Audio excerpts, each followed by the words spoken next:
Hi there, I am John Morris of Prime Property Auctions, Scotland's favourite auction house. So today we are stood outside a lovely property in the south side of Glasgow where we are going to be running our series on YouTube, Gaffs Under the Gavel. This is where we bring properties that have been sold by Prime Property Auctions. We're going to go through the buyer's journey, find out the numbers on the properties, if they're going to flip it, if they're going to keep it as a rental. With this specific property, the purchaser bought it with tenants in situ, has had a little bit of a nightmare trying to get the tenants out so he can do a refurb. So let's go meet the buyer and find out what his plans are with this property. So we are in a flat in the south side of Glasgow and we are meeting the lovely buyer, Mr. Kieran Gowdy. So he purchased this property, what, So maybe 5 months ago? So five months ago. Obviously this one wasn't without challenges, Kieran, when I presented it to you. So what was the property like when you got the keys initially? And tell us the story so far. Basically, we bought the property tenanted, which is not our kind of ideal situation because obviously we're buying to flip these properties. But when I seen the deal come up and the price, basically, it was a bit hard to refuse. When we turned up at the door, we actually found out it's basically a 1-bedroom flat masquerading as a 2, but there was 8 people living here. So there was a mother, father and 6 kids, and it turned out that they had been trying to get housing elsewhere and the council weren't really helping them basically. So I thought, let's help these guys rather than hinder them. So we actually never took any rent off them throughout the period that they were here, and myself and Camia basically badgered the council until they Camia mostly, who you'll maybe see later in the video, but we basically hounded the council because the family who lived here, their first language wasn't English, etc. So I think they'd just been kind of put to the side. Okay. We managed to get them out into emergency housing, and they're now on the priority list for new housing association houses and stuff because they needed a house. That's the kind of happy side of the story, because when we spoke to the tenants, we realised that they didn't actually want to be here. We didn't particularly want them here, so instead of making a family just homeless and going through the usual process of court and stuff, I find a lot of the times if you actually speak to people and let them know what you're looking to do and help them, you know, then it just makes for a much smoother process. So it does need a full refurb. Yep. So have you got an idea of how much you're planning on spending on the refurb and what your end value is going to be? We're probably looking around the kind of 20 to 25k mark. So it's full new bathroom, full new kitchen, full rewire. Yeah, maybe kind of 20, 25. I reckon I've been told from several agents you're probably looking at a home report price of maybe 185, 200 on a good day. So yeah, I think it's going to be a good one. I definitely think it will hit that kind of first time buyer, or I mean, be a good investment as well. And as you said, we did have a flat along the road. It was about a quarter of the size of this that done quite well. So I'm glad we've done it. It's been a bit of a painstaking situation, but we've got there in the end, and it's going to be a great flat when it's finished. It'll be good for a family. It's a cracking buy, and it will be a beautiful flat in the south side of Glasgow. So you said you're going to extend the bathroom. Yeah, so the bathroom at the moment is split in 2. We've got the WC here, and we've got the bathroom here. So if we're going to take that section of the kitchen, or half the kitchen, and make that a proper shower room. Okay. And then depending on the soil pipe, we're going to try and move that bathroom, the toilet in there. If not, we'll just have a separate WC. Because in a lot of these buildings, the joists run this way, so to get the soil pipe going, you have to cut all the joists, and it's a pain. So we just have it separate. But yeah, we're going to extend it, and then this will be the living kitchen. Okay. So where are you going to sit the kitchen then? So the kitchen's going to be in the back corner, like an L-shaped kitchen, and then you'll have the kind of living area over here. We're going to kind of continue the cornicing round as well because it is still quite nice. We're going to go for modern stroke traditional as we do in a lot of these properties. We'll replace the doors. The doors have been kind of bodge jobbed together at the moment, so we're going to get the original traditional doors, etc. New radiators, new flooring. Obviously the south side has seen a real resurgence. I mean, it was the West End was the place to be, and it's now like Shaw and Strathbungo is really where people want to move to. I mean, yeah, it's just perfect location. Look, there's bars, restaurants, everything. So, but because it's on the second floor, this property, it doesn't feel like you're in the street. Yes. So, which is always good. And then this room is going to be the master bedroom. So, great size room. There is some damp there. Just a bit of. There's actually, Camia was saying before that there's actually a window behind there.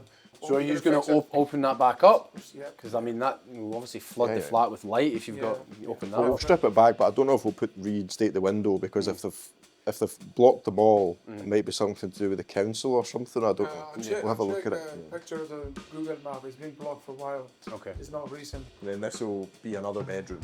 So Okay. The room that we're just in. So again, this will be a smaller double bedroom, but still decent size if we block it off where Camille is standing just now. We'll put like a fitted wardrobe over there. So again, it'll be a 2-bedroom living kitchen with a large bathroom. I think it'll be a great flat. So if anybody's interested in buying it, let me know. I was actually saying to Camille yesterday, I reckon we should be finished this maybe next week. I think realistically 46 weeks, do you think? I suppose it's also fortunate that you have obviously the issue with the tenants and things like that obviously now resolved, but because you've had to hold it for that time, once it's done up, you put it on the market, you don't have to worry about the 6-month rule or anything like that. Well, exactly, and that's one thing I would say to people that are buying, because a lot of people are put off by tenanted properties, but the thing is that this could have went the other way. The tenants could have stayed for 2 years, and then it would have had a bit of a different situation. So if you're trying to do like a really quick flip, then obviously this isn't the best option in the world. I feel when opportunities like this come up, they're just too good to miss. So if you are in a position where you can buy, say, cash and hold it for a while, then it's more than worth it in the long run, you know. That's it. You can get some bloody good deals at auction. And if you're in my WhatsApp, then just reach out and maybe you could be the next Kieran.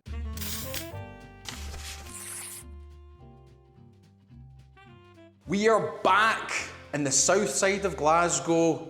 Finally, there is a massive difference in the property. I'm looking forward to speak to Kieran, find out why it took so long, what hiccups he had along the way, and also have a look round. He's managed to put it on the market already, so apparently he's had viewings, potential some offers, so we'll find out what the home report value is, what he expects the property to sell for. Let's go chat to Kieran and find out if he's done with this property. Hi Kieran. Hi John, nice to see you. It's a pleasure. So, this was the kitchen living area. It was indeed. So what you've managed to do is turn a 1-bedroom into a full 2-bedroom? I wouldn't quite say full 2-bedroom, but it's a kitchen living room with 2 bedrooms, separate bathroom and WC. So I feel we've made pretty good use of the space, considering, as I said, this used to be the living area and the kitchen was in here. We've now turned that into a wardrobe. We've basically taken everything back with new floorboards, everything new, skirting boards. We tried to save a lot of the original woodwork where we could. When we couldn't, we replaced it. Whole new wiring, heating system, etc, etc. So it's pretty much been taken back to the brick, and it is what it is now. So I feel it looks pretty nice if you want to take a wander through. It is, I mean, it does look like a different flat. So this was one of the bedrooms that we thought it's the nicest, brightest room, so we thought we'd transform it into a living kitchen. We've got the extra height kitchen just so that it's not the biggest kitchen in the world, so we wanted more storage. The original cornicing, was that? No, so we've redone all the cornicing throughout the property as well. We've went for quite a kind of soft colour palette in here, because there is some quite bold colours as you've seen in the room through there. We went for like a royal blue. The room next door is a similar green to this. So we've tried to make it quite Victorian, but with a wee bit of a modern touch. But we'll try to keep the authentic feel. So I was moaning at you a minute ago about the doors. Yes. So the doors are all weird sizes, so we ended up having to get doors from Edinburgh, doors from Glasgow, and because they'd already been dipped, we had to hand strip them. So it's worked out, including labour, probably about 500 a door. So we're sitting at about Each door? Each door, so it's about $2,500 just for the doors, and which is quite frustrating because you can buy new panel doors like this for about £80. Yes. But we're keeping it historical. So the kitchen itself, again, was kind of self-designed. It's a bespoke kitchen. It's a real marble worktop as well. Yeah. We have a local guy who makes the worktops for us. So we decided to kind of go a bit all out with the kitchen and the fixtures and fittings. All the radiators are nice and things like that. Did it come with a chip in it? Is that this, or was it just that I'm fairly certain you told me there was an issue with the kitchen? Was it just the time it took to arrive, or did you say that it was a chip on the marble It was both. So the kitchen, the kitchen. Why would it be easy? Why would it be easy? The kitchen itself, because it's kind of a bespoke kitchen and it's built by hand basically. Some of the measurements were a bit off, so when it turned up, it wasn't right. So I had to go back and be altered and then come back. And because of the delay in that, we always try and put the kitchen in first before we measure for the marble worktops, because if there's any discrepancies, marble is expensive. Yes. So. When we came to cut it, it arrived, but it didn't. It wasn't that it didn't have a chip, but it didn't have these grooves in it. Okay. So we had to send it back to get the grooves in, and then bring it back. So it was just things like that. There was a lot of delays in the project, but I'm happy with the final result. I mean, it looks great. It's a great location. So it has been valued. They've put 190 on the home report. Okay. Which is what was expected. So we're probably expecting it to sell for around 200.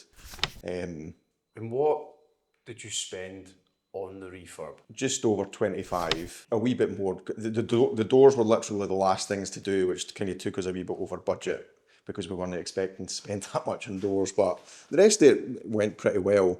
There was a few things we uncovered when we were doing it that we had to kind of put right. Some of the plumbing hadn't been touched in 30, 40 years and things like that. And then, as I said, we took up all the old floorboards and completely done the full flat. Yeah. So it was a few things extra that we put in that we didn't quite think we were going to do. But again, I think it's been worth it. I'm glad you noticed the new cornicing, because we took all the old cornicing out. You'll see in the other rooms as well. It's all been... Does make just that little bit of a difference, I think. Before we go into this room, This was, again, the electrics unfortunately don't seem to be working.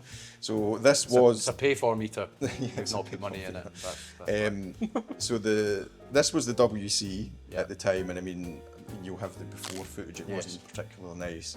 So we still need to box in some of the electrics and things like that, but we'll do that when we've got time. But yeah, we've matched this WC with the new bathroom, which is just behind you, which again, we've taken some of the old kitchen to put into that bathroom, just to create that extra bit of space, and I'm happy with the two of them. This is the kind of, we've done this style in a few bathrooms that we've done recently, and it seems to be very popular, the kind of light green with green floor tiles and white tiles. And the gold. I love a bit of gold, so I'm not going to complain about that. Well, that's the kind of, we've went for kind of gold brass fixtures and fittings, and even like we've got new chandeliers in all the rooms. This is the master bedroom, so we've done a wee bit of panelling.